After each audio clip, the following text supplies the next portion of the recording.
Hello friends, welcome back to my channel and to another Plan With Me video. Now this week we are memory planning the week that was July 8th through to July 14th, and we are using this absolutely gorgeous SPC mystery kit and foil bundle. And I cannot tell you how long I've had this kit for, because I've been subscribed to the mystery kit for the longest time, and whilst there are some incredible kits and artwork, there are some that are just so niche that I just can't do it. So I did actually unsubscribe from the mystery kit. I know I've been telling you guys that I was going to do that for the longest time, but March 2025 was the year that I unsubscribed. Watch me regret it, because the April SPC mystery kit will be like the greatest thing of all time, and I've just unsubscribed. But it is what it is. I couldn't justify the cost anymore. I think it was costing me, the kit itself is like almost $50 Australian, I think, and then the shipping is like 20 or 30 Australian. So to get something that I didn't love every month, I couldn't justify it anymore. So I did unsubscribe, but let's not take away from the fact that this kit is absolutely stunning. I've been very conscious of the kits that I pick and use for my spreads throughout 2024 and moving into 2025, and I got that from Cat of Peace Love Plan. And sometimes I just don't have anything exciting on, or sometimes I don't really have anything noteworthy to mark. So that's when I kind of then default back into that, okay, well, I don't have anything specific that I should be using. I'm just going to use a winter kit, or I'm just going to use a summer kit, or whatever it may be. So this was one of those weeks. It was winter. I didn't really have anything kind of noteworthy on. So I decided to just pull from my winter kits. I decided that I wanted to use something more traditional, because earlier on in the piece I'd used, kits that were blue and yellow. So I kind of went back to those standard Planner Girl winter roots and decided to pull this beauty out, and I'm so glad that I did. It is absolutely gorgeous. I love everything about it. Like, it's just turned out so stunning. I feel like I had a point that I was trying to make, and then I just it slipped my mind. But anyway, yeah, so this is July, typical winter week. I love the little Arctic fox there, the fairy, the magical winter palace vibes. It's actually kind of giving me, I'm in the middle of, well, not in the middle of, I'm maybe a third of the way into reading Quicksilver at the moment, 2025, and winter palace vibes. Onyx is right there on Wednesday. I mean, I haven't met any fairies yet. I don't know if there's any coming. No spoilers. I haven't read it yet. But yeah, maybe that could be Cyrus on Friday. You'll see her shortly. But yeah, Winter Palace vibes. Anywho, I digress. So my sidebar, pretty standard. I've got the tall box there and 2 full boxes, which which fits perfectly. The SPC boxes the tall boxes are taller than the planner face ones. So generally when I have one of those, I can only kind of fit that and 2 full boxes in, whereas when I use planner face ones, I tend to be able to fit an extra box or something in there. But carrying on from the previous week, or birthday week's Plan With Me, I was still off work at this point, so I did take off the Thursday, the Friday, and then all of this week. So the first thing that I marked at the top of Monday was that I slept until 10:30, because, I'm at home. I'm, chilling. When I woke up, I did spend some time playing some Sims, and then I did watch some Twitch. That evening, when hubby got home, we watched some Fear the Walking Dead, and then Flo decided to grace me with her presents 4 days after my birthday, so I've marked that.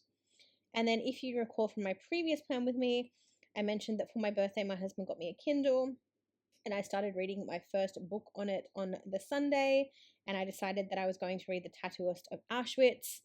If you have read it, let me know your thoughts. Also, apologies for the dog. You guys know the drill. I sit down to do a voiceover and he decides to bark. But let me know your thoughts about The Tattooist of Auschwitz. I feel like the book had so much more potential. I'm not saying it wasn't good. I'm not saying that it didn't highlight certain things, but I feel like there was a lack of emotion. And I get that it would be hard to channel that emotion if you didn't personally experience, or maybe if you didn't even know somebody who experienced that. But I feel like the sentences were really short and sharp and didn't really portray the atrocities as well as they could have. Like, you know, there's this one scene that I remember, and it talks about, you know, when the gypsies, as they called them, um, essentially just got taken from their cabin one night and were pushed into the gas chamber and completely wiped out. Um, and then it talks about how the main character throws up and then he kind of just gets on with his day. Like, obviously, that's not what happened, but the way that the book was narrated, I guess, or not really narrated, but written, that was kind of it. And it's like, I feel like someone experiencing such vile acts against other humans, there would be so much more than just a vomit and then like go on about your day. Like, I don't know, there was just something about it that it didn't quite hit the mark for me. And I know that, like, I haven't read a lot of like Holocaust books, but I remember reading one in, I was year 11, maybe even year 10, called 50th Gate. And that book, if you want to read a Holocaust book that brings out those emotions, that book does it. Like, the way that things are described, like, absolutely horrifying, but good book. This one just didn't hit the mark for me, but alas, we read it. On Tuesday, I marked that I did some laundry. I recorded a video for my Sims YouTube channel. I watched some more Twitch. I went to pick up my guinea pig from the vet. Apparently, I didn't mark that he had a procedure that day, but he did, and I went to pick him up. I then had to call the IVF clinic and schedule some blood tests. I pulled some stickers, and then hubby and I watched some Fear the Walking Dead. On Wednesday, I did some filming. I watched some YouTube. I did a voiceover. I did some editing. We watched Fear the Walking Dead. And then I did mark reading. Obviously, I didn't read any books, even though I use a book sticker. I did read on my Kindle. Thursday, I marked that I did some filming. I had a YouTube binge. I did some laundry. I went to my mum's house and we had Thai for dinner. And then I just marked that mum and I had coffee and chats. I think it was just one of those random days. Like, I wasn't doing anything. She wasn't doing anything. I think my husband was going to be home late. So I was like, you know what? I'm going to go to mum's. She's literally a 1-minute walk down the road, if that. On to Friday, I marked that I had a doctor's appointment. And then after that, I went and treated myself to a Thai massage. Is that how long it's been? I feel like my last Thai massage was only like a couple of months ago, but it was July. I just recently went for one in March 2025, and I feel like I'd been like just a couple months earlier, but no, I'd been not been for what, 7-8 months. I marked that I had Le Wrap for lunch, and then on the way home I got myself a McDonald's coffee. When I got home, I had a 1-hour nap, and then I watched some ASMR. And then this night was the night that we started our FSH, or follicle stimulating hormones, for our transfer cycle in July. So it wasn't an egg collection cycle. It was a transfer cycle. For anyone who needs a quick recap, by this point we had done 2 collections. We did one in January, one in March. We had 3 embryos from those 2 cycles combined. In May, we attempted our first transfer, but our pregnancy test on the 10th of June told us that we were unfortunately not pregnant. And then we started our next transfer cycle on this day. So my injections started that evening. On Saturday, I did some filming, and then I marked that I had a sore body. Don't know what that was about. We binge watched some Fear the Walking Dead, not The Walking Dead, Fear the Walking Dead. For those who do not know, they are kind of the same franchise, but 2 different. When they start, Fear the Walking Dead's timeline is before The Walking Dead, but then by the end of it, the timelines overlap.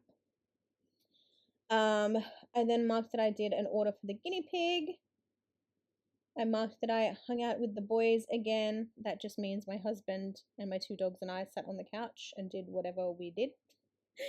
And then marked that we had a lazy evening on Saturday. We probably watched a movie. Sometimes I'm really good with recording what movies we watch over a weekend or like whenever we're off or whatever. And sometimes I just don't record it. Like even this week, I've been so bad about recording notes for what I've done during the week. I really need to get better with it, and I kind of go through stages where like I get better at it and then I get bad at it. So yeah, we just have to settle with the fact that we had a lazy evening on Saturday. And then last but not least, on Sunday, we apparently had McDonald's again. And then we went to our friend Erwin and Lisa's house to hang out with them and their triplets, who, fun fact, they were doing IVF when they conceived their triplets. We had Red Rooster for lunch at their house, which was yummy. I marked that I had some triplet cuddles. We caught up with them because there was a period of time when we didn't see them a lot because they lived like quite a way away from us. And as you can imagine, like having triplets is a lot. So for that first year, we kind of really didn't see them too much, but now we kind of see them pretty regularly, which is nice. So yeah, we just had a little bit of catch-up time.